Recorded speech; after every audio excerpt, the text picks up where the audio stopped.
নমস্কার, আমার YouTube channel Sanghamitra's magic হুইলে বন্ধুদের স্বাগত জানাই। আজকে আবার এই এত গরমে একটা নতুন রান্নার রেসিপি নিয়ে এসছে, যা শরীরকে ঠান্ডা করে এবং খুব সুস্বাদু হবে। সাধারণত এটা বাচ্চারা খেতে চায় না, বড়দেরও একটু বিতৃষ্ণা লাগে, কিন্তু তাই একটু অন্যভাবে নিরামিষ পদ্ধতিতে কিন্তু স্বাদে আনবে দুর্দান্ত মজা। চলুন দেখি কি করছি। নিয়ে নিয়েছি টুকরো করে কাটা লাউ, আলু, নারকোল কোড়া, জিরে, তেজপাতা এবং ধনের গুঁড়ো, জিরের গুঁড়ো, আর মেন বিষয় হলো গন্ধরাজ লেবুর পাতা। কড়াইতে দিয়ে দিলাম সর্ষের তেল 3 চামচের মতো। তেল গরম হয়ে গেল, আলুগুলো নুন হলুদ মাখিয়ে ভালো করে ভেজে আমি তুলে নেব। আলুগুলো তুলে নেওয়ার পরে আমি শুকনো লঙ্কাটাকে ফোড়ন দেব, কালো জিরে ফোড়ন দেব এবং তেজপাতা দিয়ে দেব। দিয়ে দেওয়ার পর যখন তেলটা গরম হয়ে গন্ধ বেরোচ্ছে তখন চিনিটা দিয়ে দিলাম, তাহলে বেশ সুন্দর লাল রং আসে।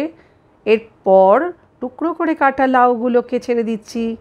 টুকরো করে কাটা লাউগুলোকে ভালো করে আমি খুন্তির সাহায্যে তেলের সঙ্গে মিশিয়ে নেব।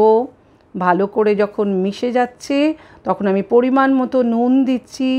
পরিমাণ মতো নুনের পরে হলুদ দিলাম, তারপরে কাঁচা লঙ্কা এবং 2 চামচের মতো আদা বাটা, আর দিচ্ছি জিরের গুঁড়ো 1 চামচ, ধনের গুঁড়ো 1 চামচ দিয়ে ভালো করে এটাকে কষাবো।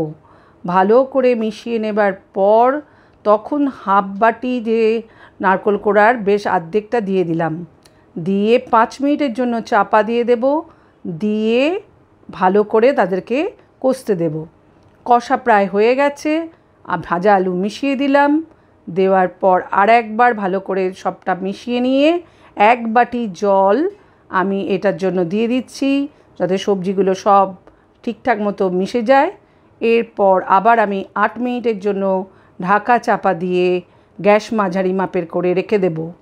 এরপর যখন শেষ হয়ে এসছে রান্না, গ্যাস বন্ধ করে, যেটা আসল মজা, গন্ধরাজ লেবুর পাতা পরিষ্কার করে ধুয়ে একটু চিড়ে 2 সাইড তাকে এই রান্নার মধ্যে আমি চাপা দিয়ে রেখে দেব। তারপর বাটি করে ঢেলে পরিবেশন